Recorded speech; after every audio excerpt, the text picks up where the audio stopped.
have ever done both of those. Jalen, you got a guess? I would be disappointed if one of these individuals aren't Barry Bonds. The other one, A-Rod. All right, I'm going to say that he is incorrect, and I'm going to bring in a special. I'm going to go to the bullpen. Hey! Here's Tim Kirchin. Timmy, can you name the two players with 3,000 hits and 3 MVPs? A-Rod and Stan Musial. Barry Bonds. St. Louis. Timmy. St. Louis. That is so funny. St. Louis. Tim Kirchin joins us to discuss baseball now here. That's so awesome. Let the record show that when we told him what the question was during the break, he just looked right in the camera and goes, I got this, Greeny. So there was very little question about that. All right, Tim, I know you love it when things happen that have never happened before, and last night they did. This kid, Josh Hader, an 8-out save last night, all of them strikeouts. How do you put this into some sort of historical perspective? Well, in the live ball era, 1920 on, that relief appearance has never happened. No pitcher has ever faced 8 batters or more and struck out all of them. That's what Josh Hader did last night.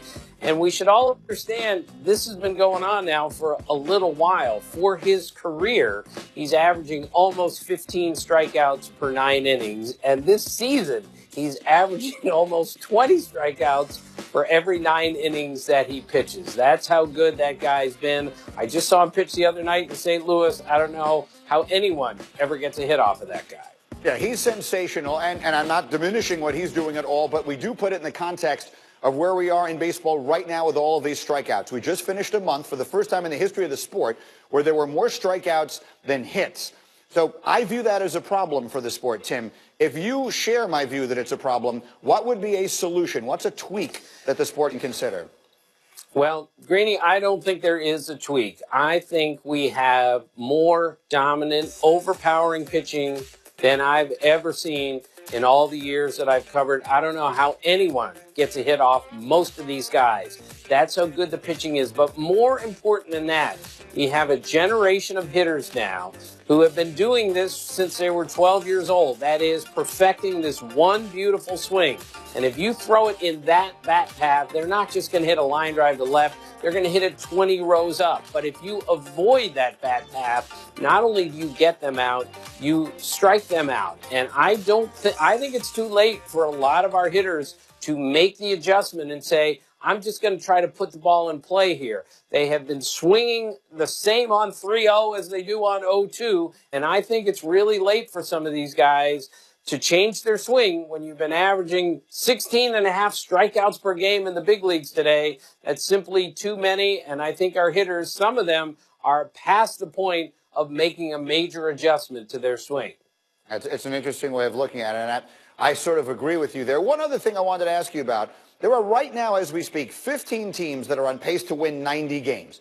There are 8 teams that are on pace to lose 100 games. There is no, for lack of a better word, middle class in the sport right now. How has that happened?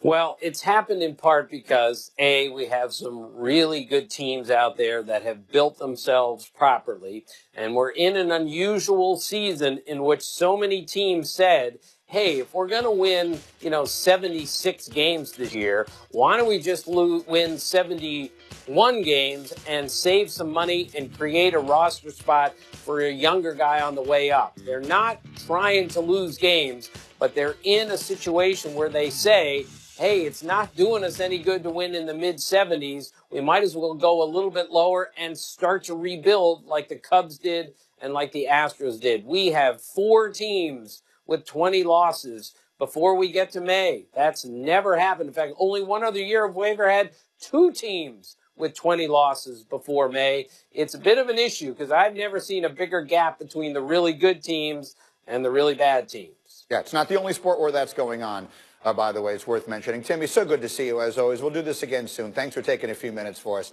The great Tim Kirchin. I knew he would have the answer to that. Wednesday night in Houston, Game 3 of a 4-game set, Yanks and Astros. Houston won Game 1 last night. 8 Eastern on ESPN and the ESPN app.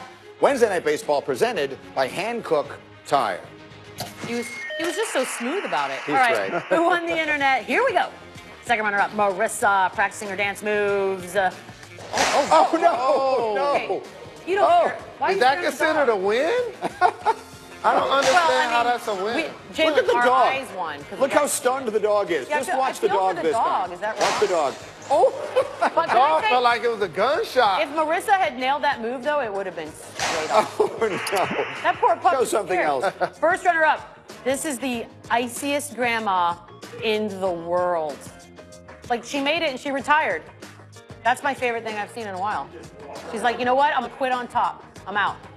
How many takes you think that Not took? just one. That's a woman who's She got doesn't ice look cream. like she's in for a lot of takes. Yeah, that's it. All right? She looks at me like she's like, just give me that thing. I love her. You Young just gotta go. people always It use took the me a back while, door. but we finally got a pug in the show, ladies and gentlemen. And that, by the way, Philly Fanatic, just know this. You've started a war with Michelle Beadle because the day you scare a pug is the day we fight, sir, or ma'am, whatever you are. That pug. Yeah, so it's on, Philly Fanatic. It is on. Poor puggy. That might be the most expressive face of any living creature currently on planet Well, Earth. come to the pug side. Yay! Hi, And monkeys! We have a Napoleon pug the in the pug. house. Yeah, we do. And someday we got to bring yours in studio. Okay, you don't have to twice. All right, what do we have coming up here, guys? We got basketball, Yes. Celtics and Sixers. Yep. Series already not playing out as scripted. Hal will tell you how it was a Boston 3 party. No. And just what the heck happened to the Sixers. Who wrote that? As we continue. I did, and I thought it was brilliant. We proceed to give you what you need.